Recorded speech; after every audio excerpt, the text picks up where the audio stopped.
నమస్తే అండి, నా పేరు డాక్టర్ గ్రీష్మ. నేను 49 హాస్పిటల్ కూకట్పల్లిలో ఫర్టిలిటీ కన్సల్టెంట్ లాగా పనిచేస్తున్నాను.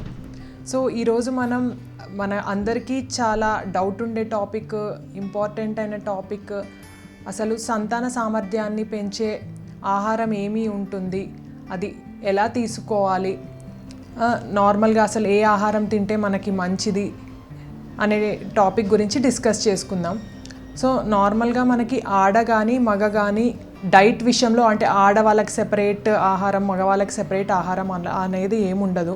సో అసలు మనం డైట్ అనేది ఎలా తీసుకోవాలి అంటే మనకు అందరికీ తెలిసిన విషయం ఏంటంటే నార్మల్గా మనకి బ్యాలెన్స్ డైట్లో కార్బోహైడ్రేట్స్, ప్రోటీన్స్, ఫ్యాట్స్ ఇట్లా ఉండాలి. మనం కార్బోహైడ్రేట్స్ అంటే అసలు అవి ఎలా తీసుకోవాలి? ఇప్పుడు కార్బోహైడ్రేట్స్లో మనం నార్మల్గా హై గ్లైసీమిక్ ఇండెక్స్ ఉంటుంది, లో గ్లైసీమిక్ ఇండెక్స్ ఉంటుంది. అంటే గ్లైసీమిక్ ఇండెక్స్ అంటే ఇప్పుడు మనం తిన్న తర్వాత షుగర్ పెంచే ఆహారాలు. సో నార్మల్గా మనము లో గ్లైసీమిక్ ఇండెక్స్ ఉండే ఆహారాలు తీసుకోవాలి. అంటే తిన్న తర్వాత వెంటనే మన బాడీలో షుగర్ పెరగకుండా మెల్లమెల్లగా షుగర్ పెరిగేటటువంటి ఆహారాలు తీసుకోవాలి. దీనివల్ల ఏమవుతుంది, ఇప్పుడు గ్లైసీమిక్ ఇండెక్స్ ఎక్కువగా ఉన్న ఆహారం తీసుకుంటే షుగర్ వెంటనే పెరిగిపోయింది అనుకోండి, దానివల్ల ఇన్సులిన్ లెవెల్ కూడా బాడీలో సడన్గా ఎక్కువైపోతుంది.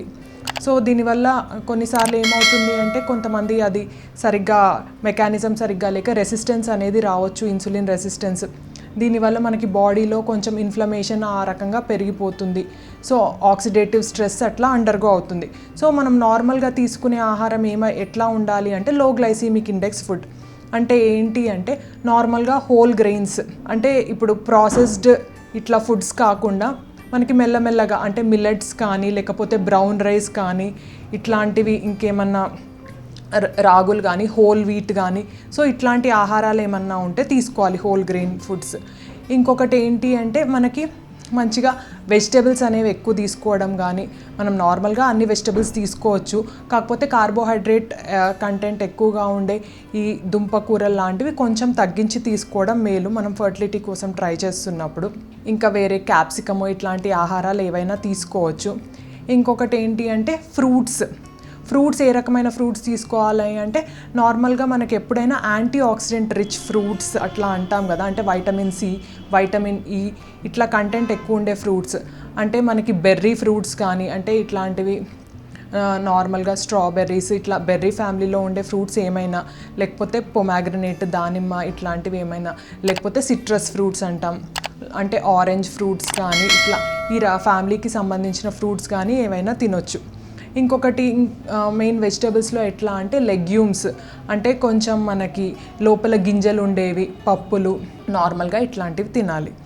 ఇంకా నెక్స్ట్ వచ్చేసరికి ప్రోటీన్స్. సో ప్రోటీన్స్లో ఎట్లా తీసుకోవాలి ఆహారం అంటే నార్మల్గా మనకి ప్లాంట్ బేస్డ్ ప్రోటీన్స్ అనేవి తీసుకుంటే మంచిది, యానిమల్ బేస్డ్ ప్రోటీన్స్ కంటే కూడా. సో ప్లాంట్ ప్రోటీన్స్ అనేవి డైట్లో ఎక్కువగా ఉండేటట్టు చూసుకోవాలి. సో ప్లాంట్ ప్రోటీన్స్ అంటే ఏంటి అంటే మనకు తెలిసిన ఆహారాలు పప్పులు కానీ లేకపోతే లెగ్యూమ్స్ కానీ ఇట్లా బీన్స్ ఫ్యామిలీకి సంబంధించినవి కానీ, కొంచెం నట్స్ లాంటివి కానీ, ఆల్మండ్స్ ఇట్లా బాదాము ఈ రకమైన ఫుడ్ కానీ, లేకపోతే ఇట్లా మనకి ఈ మధ్య చాలా షాపుల్లో ఇట్లా గింజలు దొరుకుతున్నాయి మనకి, పంప్కిన్ సీడ్స్ కానీ, ఫ్లాక్స్ సీడ్స్ కానీ. సో ఇలాంటివి మనం నార్మల్గా డైట్లో ఎక్కువ ఇన్కార్పొరేట్ చేసుకోవాలి.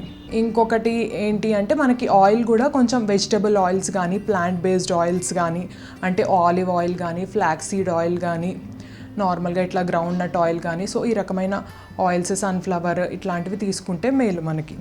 నెక్స్ట్ మనకు వచ్చేసరికి ఫ్యాటీ యాసిడ్స్. సో ఫ్యాటీ యాసిడ్స్లో కూడా మనకి మెయిన్గా సాచురేటెడ్ ఫ్యాటీ యాసిడ్స్ ఉంటాయి, unsaturated fatty acids, trans fatty acids ఇట్లా ఉంటాయి.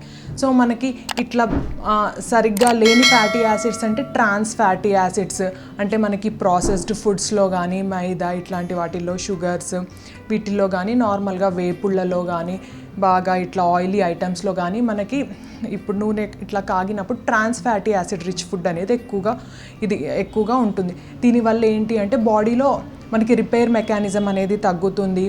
సో మనకి ఇన్ఫ్లమేషన్ ప్రాసెస్ అనేది ఎక్కువ అవుతుంది. సో బాడీలో ఒకలాంటి అంటే చెడు ఎన్విరాన్మెంట్ అనేది కొంచెం ఎక్కువగా డెవలప్ అయ్యే ఛాన్స్ ఉంటుంది ట్రాన్స్ ఫ్యాటీ యాసిడ్స్ వల్ల. అట్లా కాకుండా కొంచెం unsaturated fatty acids, poly unsaturated fatty acids, mono unsaturated fatty acids.